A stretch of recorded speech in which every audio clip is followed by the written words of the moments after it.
I'm really having a lot of fun in my new home in Hermanus, and surprisingly, it's a place that a lot of people come to where you get some really interesting interviews, including one on Friday evening, just over an hour. I got to talk in front of an audience of about 100 people at the Hermanus Auditorium, Municipal Auditorium, with one Jan Oberholzer. Hadn't met him before, and yet he's a guy central to the big story of South Africa at the moment: load shedding, Eskom, and electricity.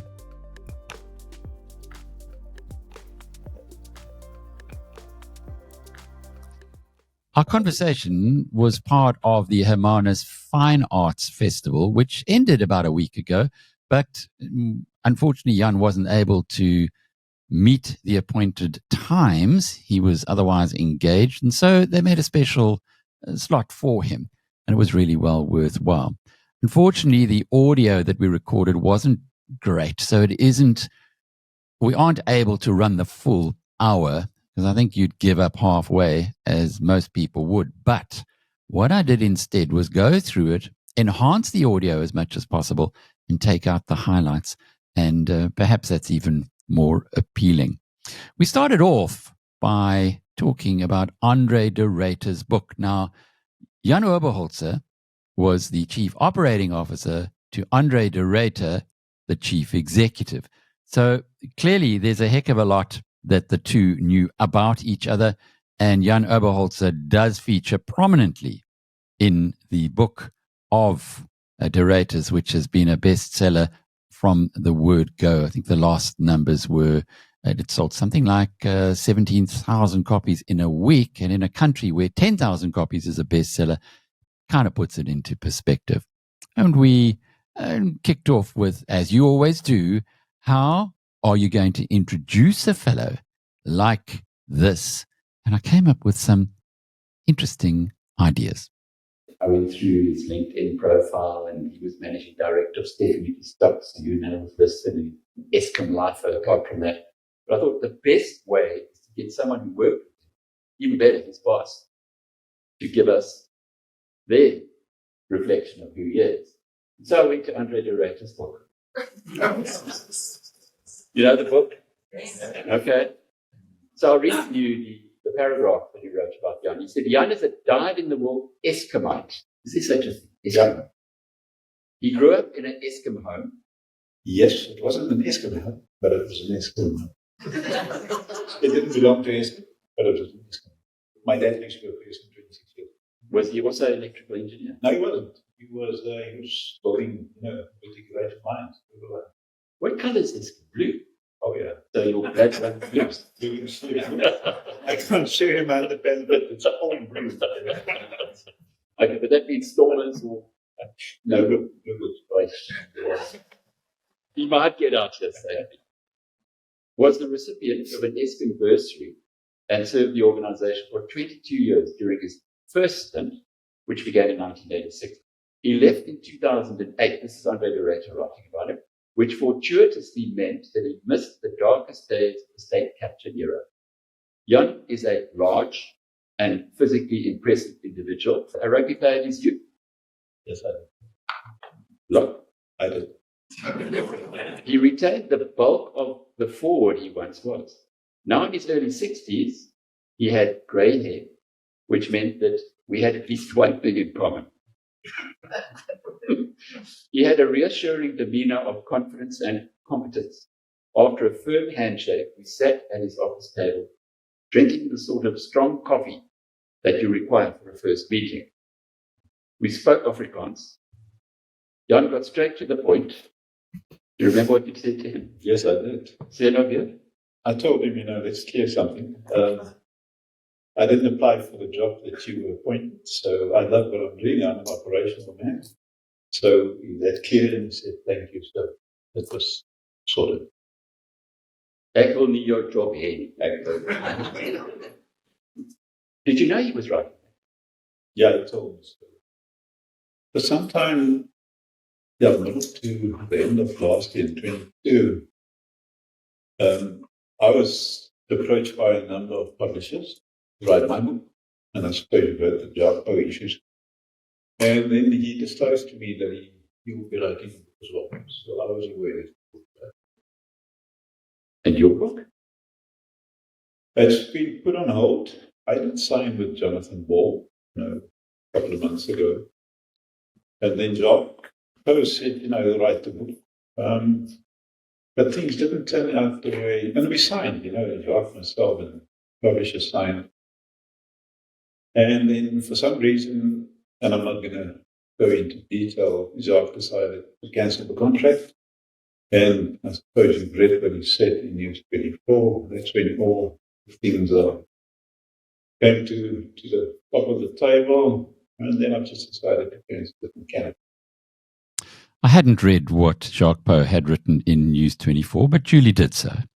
And it had to do with a meeting that Poe had with a former operative from the apartheid era who had been commissioned to do, or had been part of the commissioning for an investigation into what had been going on at Eskom that Andre de Ruyter put together. Jan Oberholzer is still flummoxed at why Jacques Poe pulled out of the decision to write his book.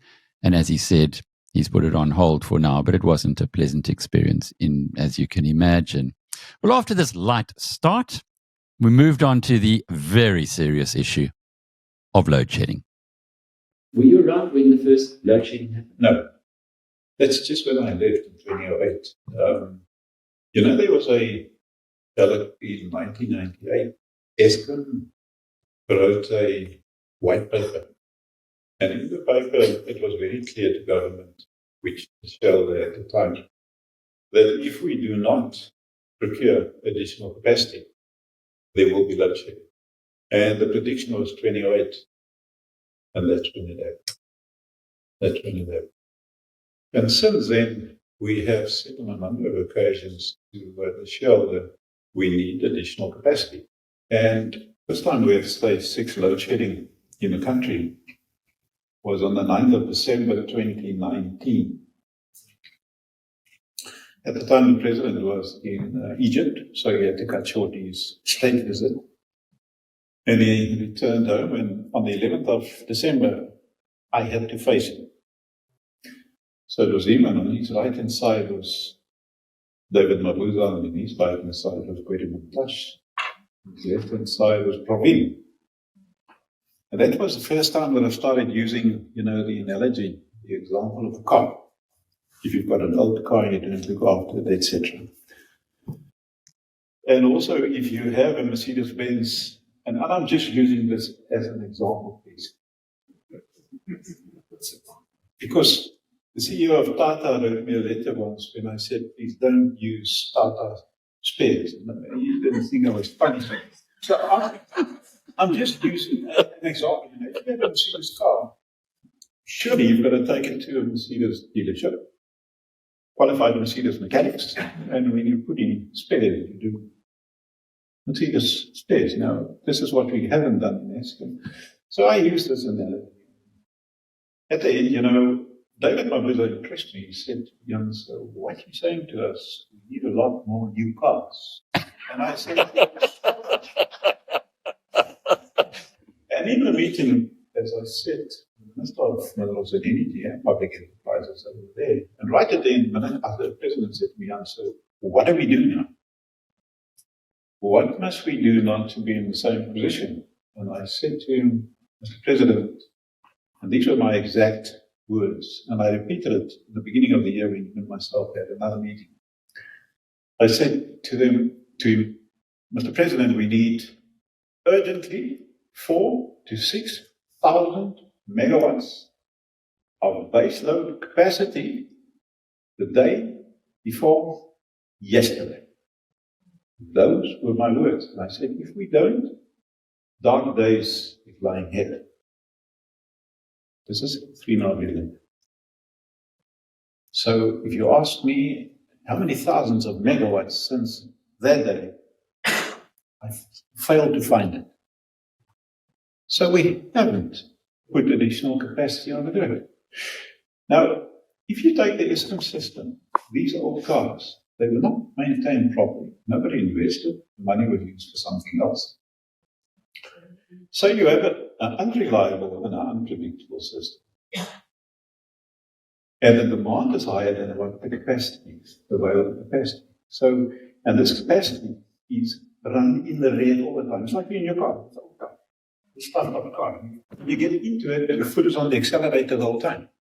So how do you then take some of the units off and fix them for 3-5 months, whatever is required, while the demand is as high? So it just means that gap is just. And the only way you're going to deal with it if you bring more capacity. Simple as that. So this is for me quite disappointing. And what is important to understand, everybody is crucifying Eskom. I'm pretty sure the people sitting here are not saying, Eskom, you useless, whatever. Am I right? I'm pretty sure. Eskom is not making policy. We need to understand that the Department of Minerals and Energy is making policy. It is not Eskom. Eskom has got a lot of things to fix, make no mistake. But putting new additional capacity onto the grid is the role of a policy. So in essence, what he's saying is that the South African government was warned way back in 1998, that's 25 years ago, that load shedding would happen in 2008, 15 years ago, and indeed it did. It was even given the date. Get new capacity, otherwise this is going to happen. It's not rocket science. But let's have a look at where we are right now. So what we have currently is we've got the nameplate installed 47, but all we have available is about just under 30, about 28. That's about what we've got available. Sometimes it's 25. And that's why you've got this difference between, what the demand is and what the available capacity is. And then I'm pretty sure you've heard we're running out of emergency. So we're burning so much diesel that the tanks are just going low and the ships can't get here quickly enough. Sure. It's a fact. I'm telling you, it's a fact. And then you have a pump storage. You have a dam on top of the mountain, and then you have one at the bottom. So when you need additional electricity, you let the water flow through the generator, you generate electricity, and then at night, when the demand is low, you pump it up. But when you need to generate more than what you can pump, that means your top dams are getting low. So you don't have the time and availability to get them full. Then you're running out of diesel, you're running out of water. And then again, to protect the network and not to go into a blackout situation, that means the load shedding. The big question for all of us is, when is it going to end? Can you be a peddler in hope to us here this evening? I believe in the next 10 years,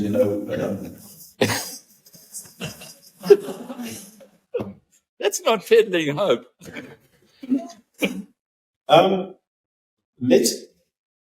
Let's compare what happened last year and what is happening now. Obviously, we have more load shedding now. Why, obviously? Because we've got a number of big units. In Kusile power station, it is the newest power station in the Eskom fleet. It is 6 units, of which 4 has been put in commercial operation, between 720 to 800 megawatts. Now, units 1, 2, 3, and 4 have been put in commercial operation, and we had to shut down at the end of last year, units 1, 2, and 3. Now, that's over 2,000 megawatts, and that is more than 2 stages of load shedding. Had to shut down? Why? We had to shut it down because we had a catastrophic failure in the flue duct inside the chimney. So inside the big chimney, you've got 3 flues, units 1, 2, and 3.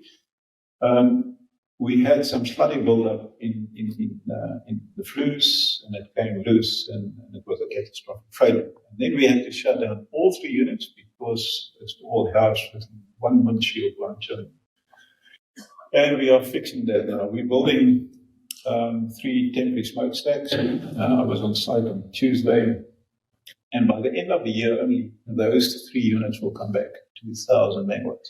So it's not a breakdown that you can quickly fix it, in whichever garage, and you fix it and you bring it back. This is a project. So it's 2,000 megawatts.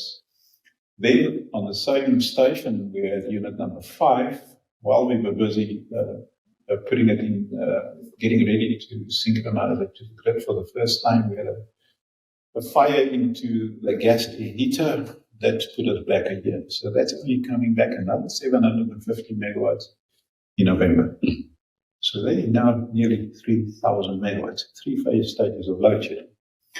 Then I don't know if you can recall, in August, 2 years ago, 2021, 8th of August, we had that explosion in the generator in Medupi 4. So that unit's only coming back in September next year. It's another 720 megawatts. And then close to home, we've got a unit and a power station called Koeberg. That's where I've been the last 2 days. We are getting ready to extend the life of Koeberg by 20 years. And what it means is we have to replace the 3 steam generators in each unit. Now, it's a long outage, so it's anything between 260 and 300 days. So it's 920 megawatts that is down. Now, unit number 1 is only coming back now in October, and as soon as it's back, unit number 2 is going on. So it's 1,000 megawatts. It's not going to be available until next year, middle of next year. So all in all, if you add all of this, it is 4,000, 4,500 megawatts, 5 stages of load shedding. Why then is it performing relatively well? It's about 400 to 800 megawatts less than last year. So the demand is low. So I think that is positive. Then the second issue is we are burning a lot of diesel.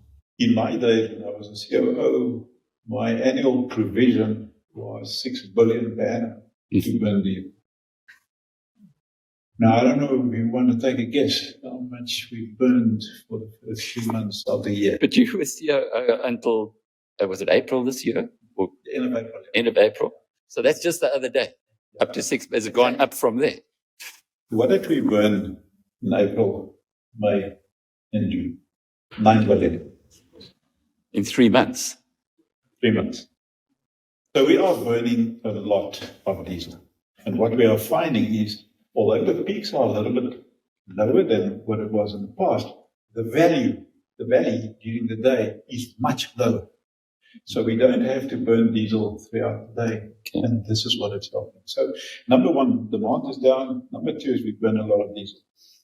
And then one of the things that I'm extremely pleased about is, remember about 3 years ago, we went public to say, now, if it means load shedding, so be it, but we're going to start maintaining the plant that we have. And what we're finding now, after 2.5, 3 years, the plant is starting to perform better. It just makes sense. If you've got a car, you have to look after it, you start spending time and money on it, it will improve. That's what we find. So it is bad, but it's not as bad as it's supposed to. Now, there's a lot of rooftop solar that has been installed and still being installed. I guess about anything between 3,000 and 4,000 megawatts. And that is helping us during the day. This valley that is not so high, it's actually going low. But the negative on that is, when is those batteries getting charged? So there's always something that you need to take note of. And what we find is, especially when the sun doesn't shine, especially down here, blessed with good rain, when the people are using the electricity, then they go back when it's charging time, back to Eskom, and during the times that we actually need the power somewhere else. So what we have done currently is we've got in nameplate. What a story. What a story. So Medupi and Kusile are the children's of sin, according to De Ruyter's book. There were bribes paid. The ANC got a 96 million rand success fee from Hitachi which was brought in after numerous tenders that it couldn't get, that Alstom actually had won, not just because it had done work with Eskom in the past, but because it was a better price. But anyway, the ANC forced it through, and now look at the consequence of that. Boilers 1, 2, and 3 at Kusile are not operating. They came in, but there was a mistake in the construction of the chimney. So there's 2 levels of load shedding.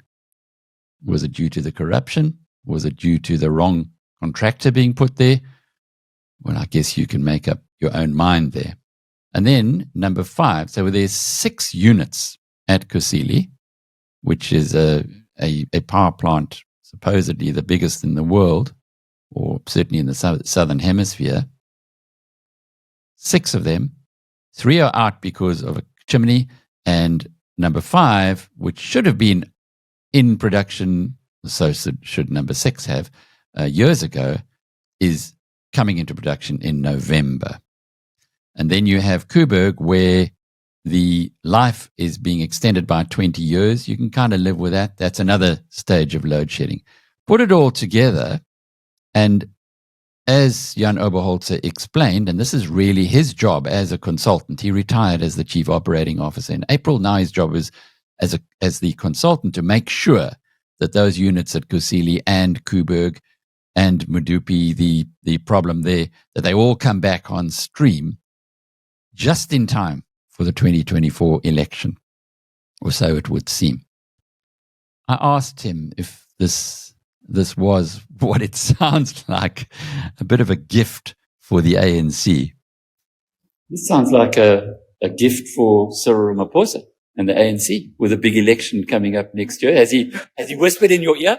No, it wasn't planned. Then I must. It wasn't planned. But have you met with him? Yes, I have. Yes, I have. Over and above that many years, I have met. Tell us about it, can you? Yes.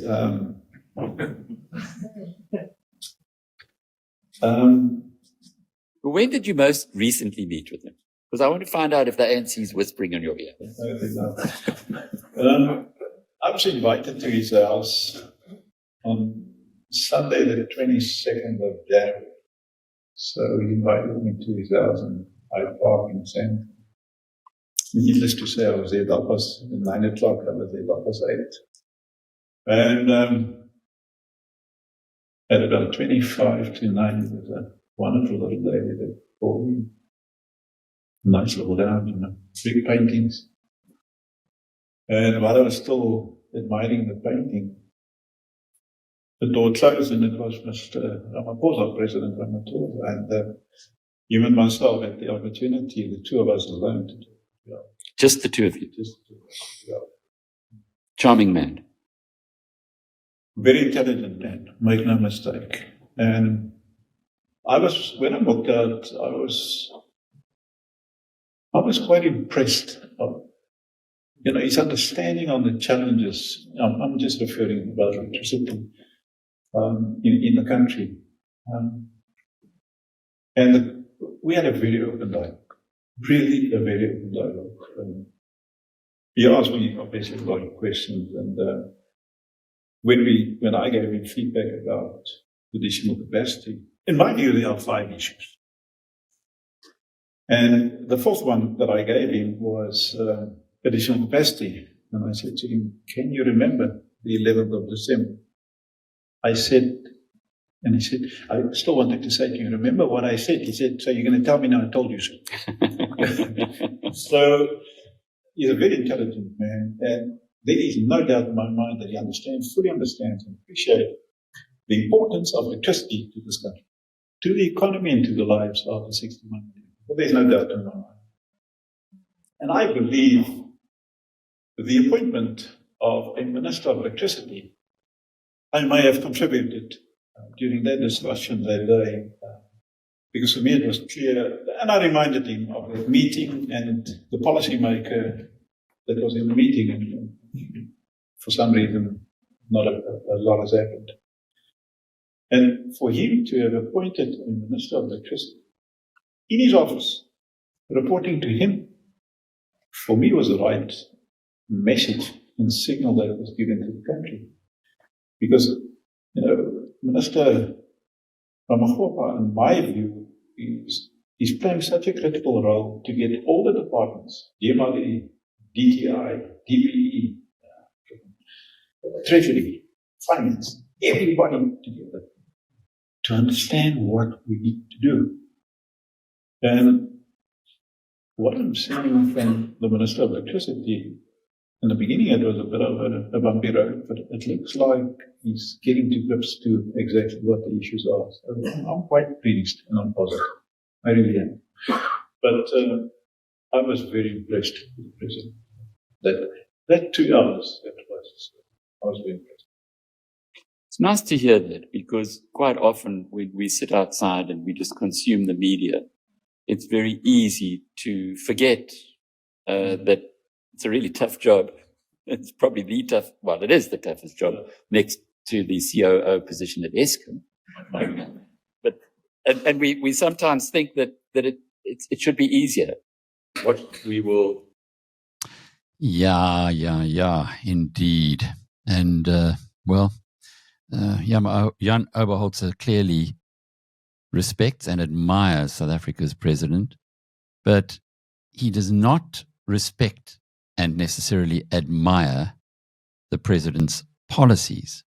And that became obvious in the next area of the conversation, where we spoke about transformation in the country, but primarily his area of expertise, Eskom. And I remember my days, always had a coach and a mentor. There was a lot of investment made in the most important asset of the organization, human capital, coaching, mentoring, training, development, whatever. And Eskom grew its own timber at the time. And I can remember when I was a young man in Eskom, it was just never that somebody was appointed from outside Eskom. That's why we grew our own timber. No cater deployment. No. And I can recall whenever you wanted to fill a vacancy, there were only 5 people. Just depends on exactly what you needed. That was a decision that you made. So we've lost the skills. We've lost the competence. And a qualification doesn't mean that you've got a great experience in your job. So that is a big issue. And to make, when I spoke to the president about this, he said to me, Jan, is it about transformation? Because of transformation. And I said to him, yes. I said to him, I've got nothing against transformation. And I really have nothing. Lindy will tell you, my best friend is a black man, 25 years old.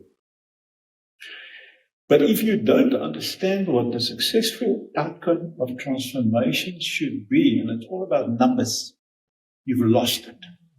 And that's where we are. That's where the country is. We had discussions with the shareholder, Minister Gordhan, and he is actually on the same page we are, that we need the old hands to come back and to train and develop and hold by the hand, the young colleagues. I'm the first one to say that we have stunning people working for Eskom. The good Lord has blessed him with all the potential and all the talent in the world. But I maintain, how do you get 20 years of experience? You've got to flip and work for 20 years. There is no doubt. And to understand, I am still, after all the years, and been a pen pusher the last few years of my life, I can still walk into a substation and I can tell you if it's healthy or not. And the only way you get it is by spending time there and listening to it and feeding it. And this is what we don't have in the organization. When we were chasing numbers, and remember, Eskom's shareholder is government. So there are objectives and targets that Eskom had to meet and still need to. And that makes it extremely challenging. Really, it makes it challenging. People say, if we get a new government, arguments, are things going to change? Man, I've got more chances of falling pregnant that it's going to change people. It's not going to change. If you just take Eskom as an example, there are 40,000 men being appointed. Again, I come back to the basic needs. People need to make a living. And by just saying, you useless, you go, life doesn't work that way. So I do not believe Eskom and the country is doing enough to give attention and invest in the most important asset of the organization, which is the people. And Eskom, to transform, put voluntary separation packages out there. And it was never about, before you leave, I will pay you to leave, but before you leave, you will take what you have and you will transfer it to somebody else.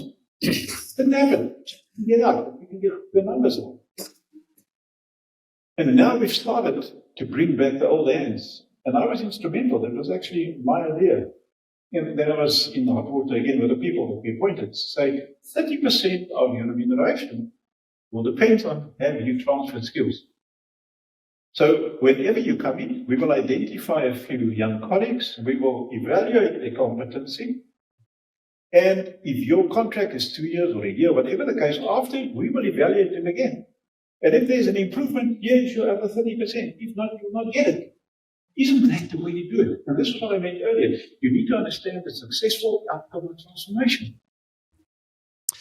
Wow. So much good sense. So much good sense. Transformation is obviously required in South Africa, and it is obviously being botched, but it can be done properly through skills transfer. And what Jan is saying, at Eskom at least, is to put into place incentives which makes that skills transfer something that both parties benefit from, rather than just dumping a new graduate into the middle of a cesspool. We finished off on a rather somber note. Despite all the heartache, all the hair pulling out of 15 years of load shedding, South Africa still doesn't have a plan to avoid a recurrence. What we will take from this is that there certainly is hope. It's lovely to know that the old hands are there, but especially this old hand who's helping to keep the lights on, well, most of the time. The message you've given us is that lots of mistakes have been made, and that has been well documented. But that those who are the shareholders are aware of the mistakes and aware of the choices that they make. Before we let you go, though, you mentioned your crystal ball. Crystal ball. It doesn't help if the policymaker in the country is saying, Eskom, you've got 47,000 megawatts nameplate installed capacity. Sort yourself out and there's no problem. Life doesn't work that way. Now, in the country, the policymaker needs to take time and develop a crystal ball to understand what is going to be the demand in the next 3 months, 6 months, 12 months, 3 years, 5 years, up to 50 years. Understand how the profile is going. Understand how technology, innovation and technology is going to change manufacturing plants and whatever is going to happen in the future. Because how else will you know what you need?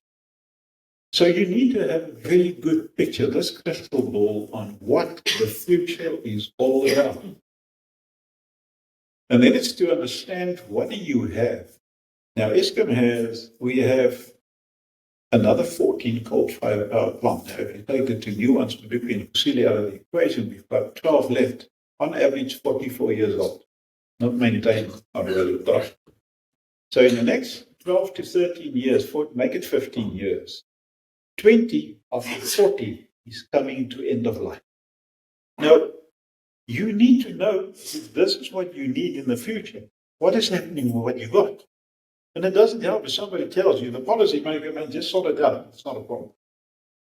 So you need to understand, and this is what I said earlier. You also then need to understand this is what's coming to end of life. And this is what the demand profiles in the future.